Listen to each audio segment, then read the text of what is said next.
Fala galera vascaína, Thiago Fontes, canal Vascaíno do Cerrado. Nesse fim de noite, acabou agora jogos, Campeonato Carioca. Vamos atualizar como é que ficou aí. Agora todos os times têm 9 jogos, faltam 2 jogos aí para acabar essa primeiro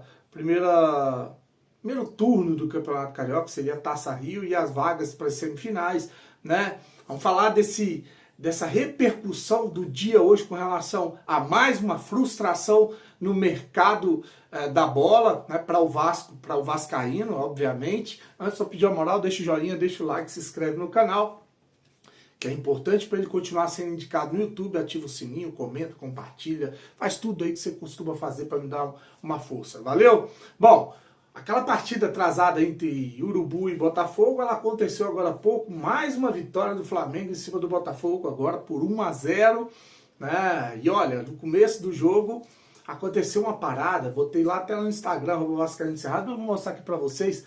O jogador do Flamengo dá-lhe uma cotovelada na cara do jogador do Botafogo, na frente do bandeirinha.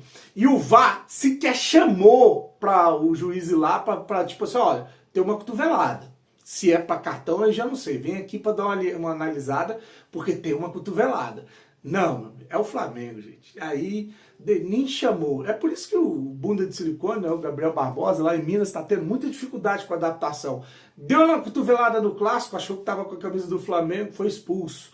Né? Caiu na área em uma jogada lá, pedindo pênalti, ninguém encostou nele, ele achou que o juiz ia dar pênalti, ainda saiu reclamando com o juiz. Então, assim, é na cara dura, é na cara dura. Era para pelo menos ter chamado para o juiz analisar. O Urubu vence o Botafogo e assim assume a ponta do Campeonato Carioca. Tá aqui ó, a tabela, ó. O Urubu é primeiro, né, com 17 pontos, seguido de Volta Redonda com 17, Vasco 14, podia ter sido ultrapassado se o Botafogo ganhasse do Flamengo, né? O Sampaio Corrêa é 4 com 13, o Nova Iguaçu é 5º com 13, o Botafogo é 6º com 12 pontos, junto com o Maricá 7º e o Madureira 8º, todos 3 com 12 pontos, e o Fluminense fecha ali em 9º com 11 pontos. Aí o que acontece? O Vasco não ganhar do Flamengo no sábado, se perder, por exemplo, qualquer time desse aí que vencer o Sampaio Corrêa, não, o Sampaio Corrêa ainda está no G4, né? O Nova Iguaçu tem 13, se ele vencer vai a 16, ele pega o Fluminense.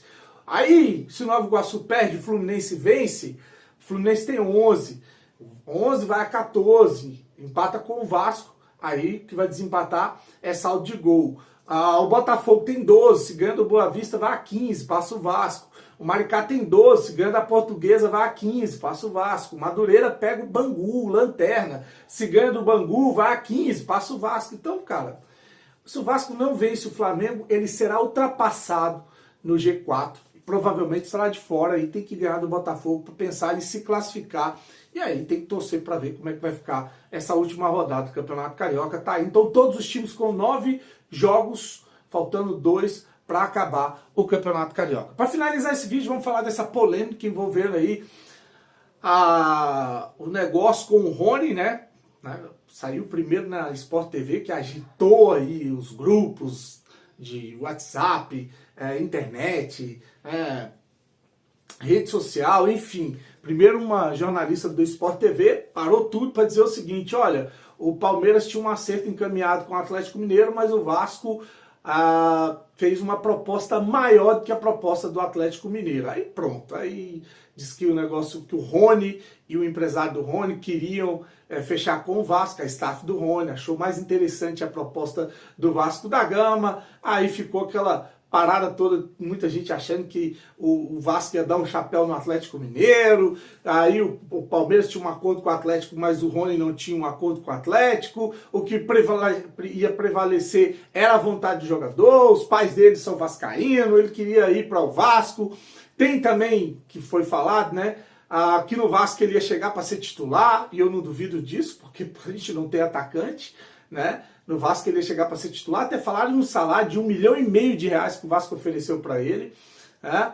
Que eu acho um absurdo, apesar de achar que ele chegando no Vasco ele seria titular absoluto, né? E aí, né, que ele não iria para o Palmeiras, né, que ia prevalecer a vontade do jogador. Enfim, ficou essa novela toda de tarde, todo mundo esperando, aí saiu um pronunciamento da Leila Pereira que estava descontente com a atitude do empresário e do Rony e que não ia desfazer o acordo com o Palmeiras, com o Atlético Mineiro, que se o Rony não fechasse com o Atlético Mineiro, não ia para o Vasco, ia ficar no Palmeiras, porque ela tinha dado a palavra, estava tudo certo com o Atlético Mineiro, então tá aí.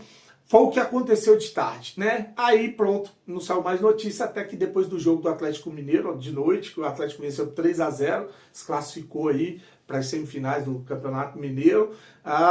O Paulo Brax, o executivo do Palmeiras, do Atlético, veio e cravou a negociação, né? Ele fala que o Rony sempre quis ir para o Atlético, que ele estava mantendo conversas com o jogador, com a staff do jogador, elogiou a Leila, né, que esteve à frente na mesa de negociação, falou que a Leila tem ética e tem caráter, que poucos clubes no Brasil ainda têm esse amadurecimento, né, essa ética e esse caráter, e que o jogador está apalavrado, está fechado, que vai viajar para fazer exames e assinar. Fim da novela. Vou deixar aí o Paulo Brax no final para você entender, né, ele falando sobre o negócio.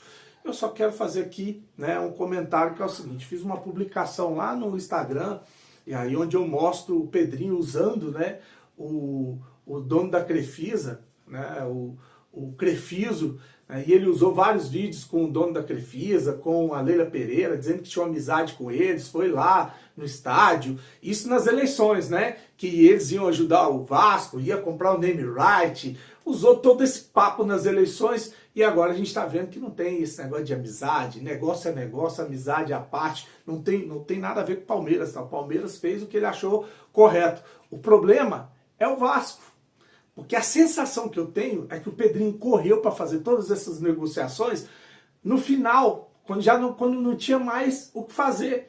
Por exemplo, o Brian Rodrigues ficou enrolando, quando chegou próximo de fechar a janela no México, fez uma oferta final que interessou ao América do México, mas não tinha mais tempo hábil para eles repor o jogador no mercado, porque a janela no México estava fechando. A mesma coisa com o Bruma, lá no time de Portugal, né, no Braga. Enrolou, quando viu que não deu certo com o Braga, botou a carga para contratar o Bruno, o cara aceitou, gostou da proposta, o Braga também, ia fechar, o Benfica perdeu o jogador Di Maria, que voltou hoje, tá? O Di Maria que tinha se lesionado, entrou hoje na Liga dos Campeões, o Benfica venceu, jogando fora de casa, o Mônaco, né, por 1-0, o Di Maria entrou, para minha surpresa, eu falei, ué, esse cara não estava lesionado? O Benfica não comprou o Bruno porque perdeu esse jogador? Ele entrou e poucos minutos em campo saiu lesionado de novo. Então, só porque eu lembrei dessa situação. Então, a sensação que eu tenho é essa, aí o Vasco foi desesperado, o Benfica foi lá e pum, contratou, acabou, não teve mais conversa. Aí não deu certo a do Braia, aí não deu certo a do Bruma, o que ele fez? Correu para tentar aumentar a oferta, aumentar o salário que proporam para o Rony. Aí o Rony gostou, o staff gostou, mas aí já tinha um acordo com o Palmeiras e o Atlético Mineiro, já era tarde.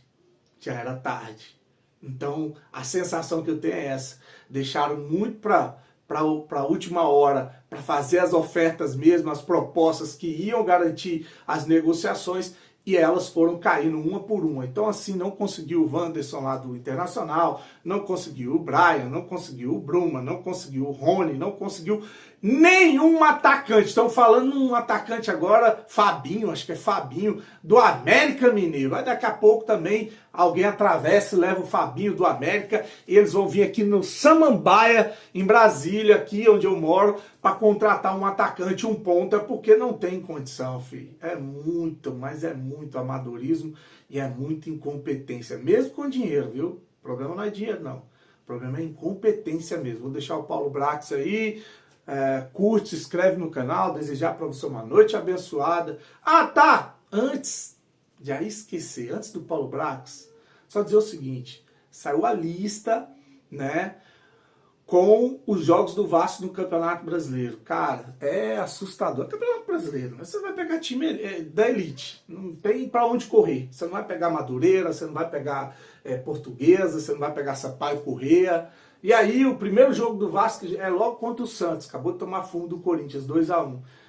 O Vasco pega o Santos do Neymar em São Januário, depois o Corinthians fora de casa. Terceiro, o Sport, o quarto o Ceará e o quinto já é o clássico Vasco e Flamengo. Mais 5, o Cruzeiro em Minas, aí o Palmeiras em casa, o Vitória em Salvador, no Barradão, Vasco e Fortaleza e Fluminense e Vasco. São os primeiros 10 jogos do Vasco.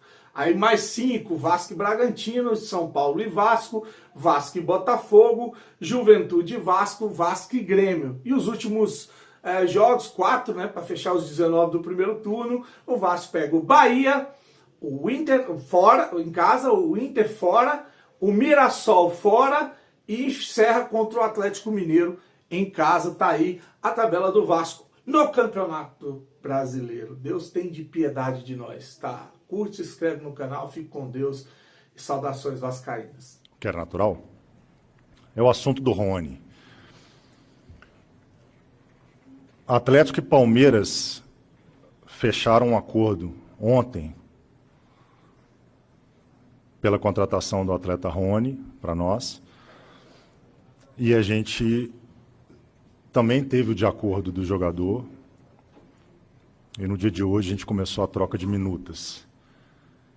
Eu acompanhei pela imprensa a possibilidade, sondagem, o possível acerto do jogador com um outro clube. E em nenhum momento a gente questionou o desfecho dessa negociação. A gente estava muito tranquilo, por mais que a imprensa tenha ficado empolvorosa e também é natural. O Rony sempre quis vir para cá, deixou isso claro durante a negociação, deixou isso claro para mim hoje, de tarde, antes de vir para cá, numa reunião que fizemos. Ainda não é jogador do Atlético, porque falta, como vocês sabem, exame médico e assinatura de contrato. E eu queria aproveitar para enaltecer o amadurecimento do futebol brasileiro. Porque estavam na mesa 2 clubes com pessoas éticas, de caráter e de palavra. Por parte do Palmeiras, na pessoa da presidente Leila e toda a sua equipe de trabalho, e da nossa parte, que já aconteceu o contrário no final do ano, início do ano, com a transferência do Paulinho para lá. Eu acredito que há clubes que não estão ainda nesse nível de amadurecimento, mas eles vão virar exceção. A honradez da palavra, a segurança no negócio, as palavras das pessoas valem. E a gente está muito feliz em estar próximo de ter essa contratação, que é uma contratação de impacto, e que tem tudo para dar certo aqui a partir de amanhã.